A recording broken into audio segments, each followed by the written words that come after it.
Salut à toutes et à tous, content de vous retrouver une nouvelle fois pour un nouveau couteau. Comme promis, chose due, ok, donc j'ai bien reçu mon couteau, j'ai réussi à l'avoir, je suis bien content. Je me suis fait un beau cadeau, donc c'est un couteau, hein, encore une fois que j'ai acheté d'occasion, d'accord, mais une très belle occasion, et d'ailleurs je remercie Thomas, hein, si il voit cette vidéo.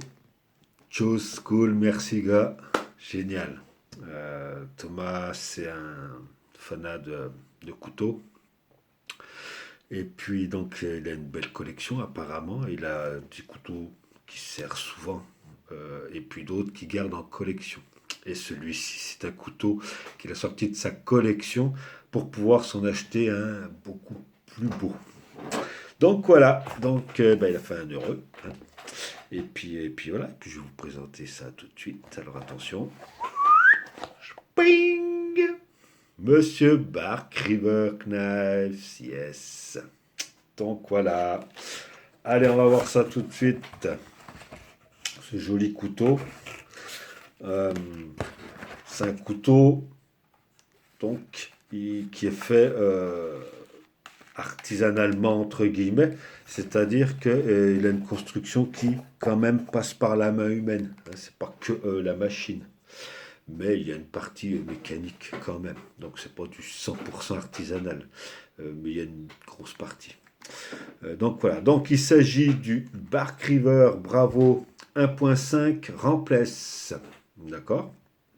Donc alors je vais faire un petit tour, un petit 360 pour vous le faire découvrir dans son étui.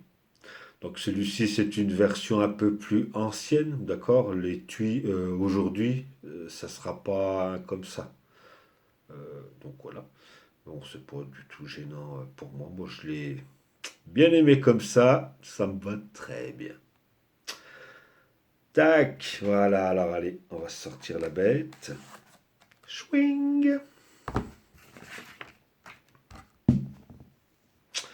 Et on va faire un petit 360, pareil. Ça faisait un moment que je le regardais, celui-ci. Euh, qui m'a tapé dans l'œil.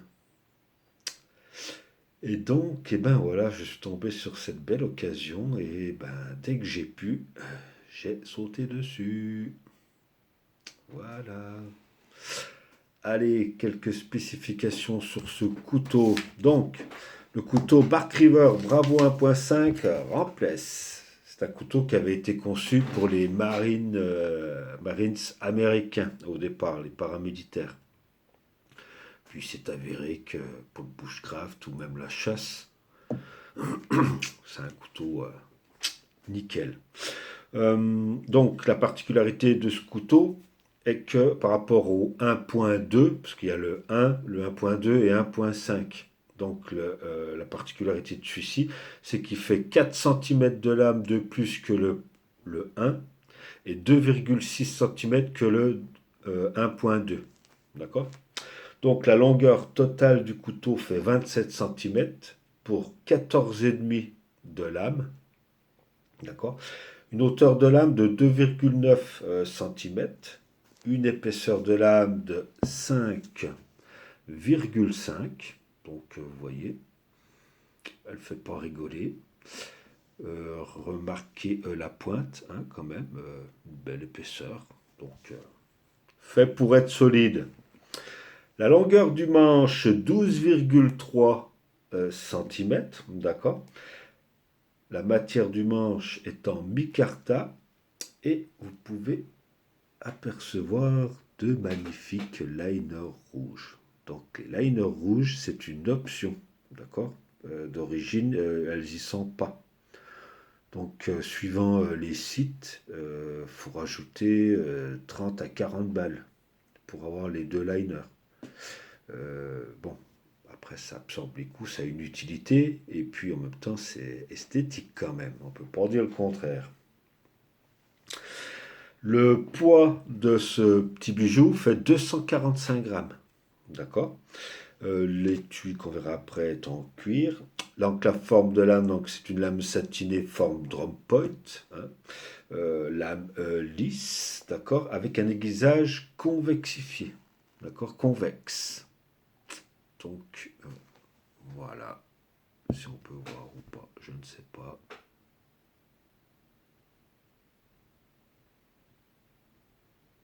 Voilà.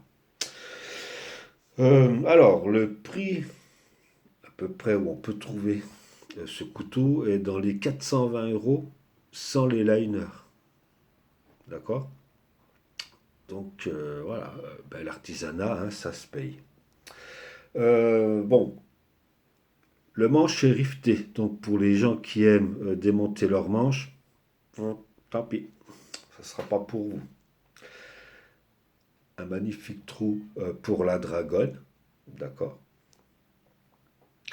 Il n'y a pas de talon dépassant, mais vu que c'est un full tang, plate semelle, on peut taper dessus, ça ne craint pas. Vous pouvez voir ce manche, comment il est dessiné. D'accord. Dessiné, travaillé.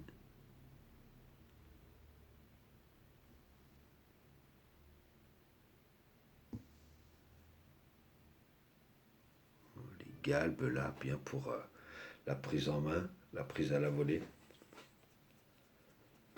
Superbe, il se tient.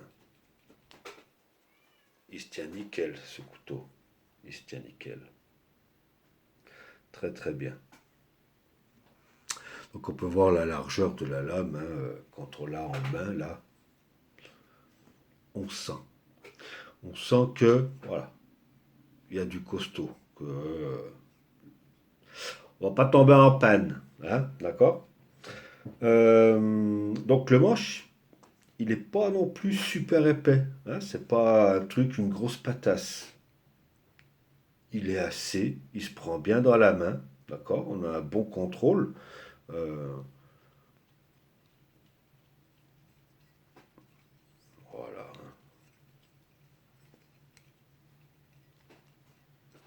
Ok. Bon, donc, bien. C'est lisse quand même, hein. D'accord. Il n'y a pas de côté rugueux accroche, hein, dessus. Vous pouvez remarquer ici qu'il n'y a pas de jimping. Alors, il y a une version avec le jimping, d'accord, à plat. Et il y a une version où ici, ça remonte un peu et ça redescend. Moi, je voulais pas ça. Parce que j'en ai eu un, je trouve pas ça super confortable. Ouais, je préfère moi, comme ça, plat. Après, il y aurait eu un jumping, je m'en fichais, c'est pas le problème, mais je voulais pas cette espèce de truc qui remonte là. Bon, le truc qui remonte, ça va bien, c'est quand il y a un finger choid, voilà, qu'après on puisse avoir un espèce d'appui là, ok. Mais là, j'ai pas l'utilité d'avoir ça. Donc voilà, donc moi je voulais celui-là. Je suis tombé sur celui que je voulais de toute façon. Comme quoi, il n'y a pas de hasard. Qu'est-ce que je peux vous dire d'autre? Donc, la prise en main en coupe inversée, bah écoutez, il n'y a aucun point chaud, aucun point dur. Tout simplement génial. D'accord. Il est lourd en même temps. Voilà, il y a pire, mais il fait pas rigoler. On sent qu'il est là. On sent qu'il est là et on sent que si on a besoin de bâtonner, il n'y aura pas de problème. Alors la lame, ce que j'ai pas dit, c'est qu'elle est en CPM 3V. Donc CPM 3V, hein, c'est hyper reconnu. C'est comment dire, c'est une résistance exceptionnelle au choc. D'accord, les ébréchures pour en faire, voilà, faut y aller, il faut vraiment pas avoir de bol et taper sur la caillasse ou quoi que ce soit. Mais en même temps, attention, le CPM 3V, c'est pas totalement inoxydable, c'est-à-dire que ça demande un entretien. Tout ce qui est les acides, les sels, l'humidité, ça craint, d'accord. Donc ça, va falloir y huiler, d'accord, si vous voulez pas que la rouille apparaisse. Donc ça demande un entretien. Pour les gens comme moi qui puissent des mains, euh, obligatoire, d'accord. Sinon, ben voilà, après arrive ce qui arrive, hein. qui se moque de son matériel, bah, son matériel, voilà. Donc, je suis bien content de cette acquisition. On peut voir un petit casse-goutte ici, d'accord. La garde, elle est assez. Le confort, 5,5, on pose impeccable. On peut gratter un failleur. Hein. Et tu as rien que sur le doigt, il n'y a pas de souci. Le convexe, bah, j'adore. Moi, plus je travaille avec les aiguisages convexes, plus je me rends compte que c'est un super aiguisage. Alors après, bien évidemment, c'est un peu plus limité pour certaines choses, hein, mais niveau résistance, etc., quand même le fil il tient. Qu'est-ce que je peux vous dire d'autre? On va voir un petit peu comment ça coupe. Donc, vous voyez. Voilà.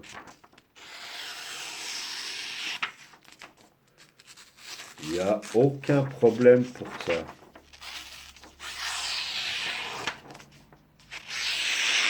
Donc là, la feuille elle colle. Ah pardon, ouais, la feuille elle colle un peu parce que ben, moi je l'ai huilé. Dès qu'il est arrivé, de toute façon, dès que je le touche, moi craque, pas de pitié. Ah ben vous pouvez voir, hein, enfin, je veux dire.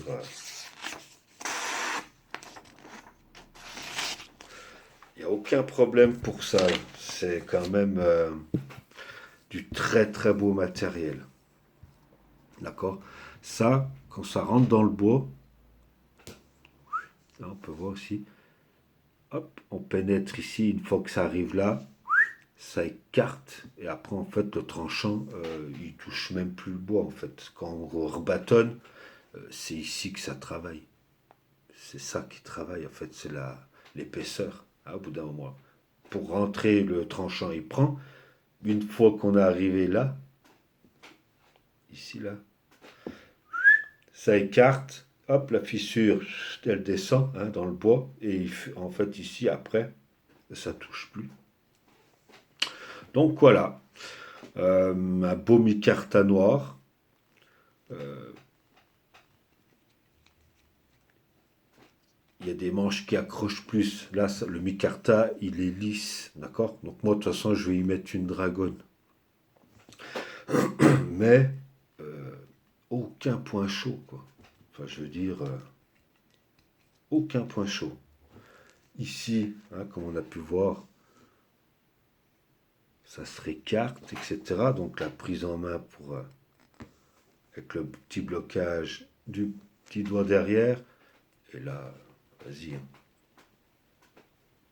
Oui, je fais pas dans la dentelle. Donc, superbe.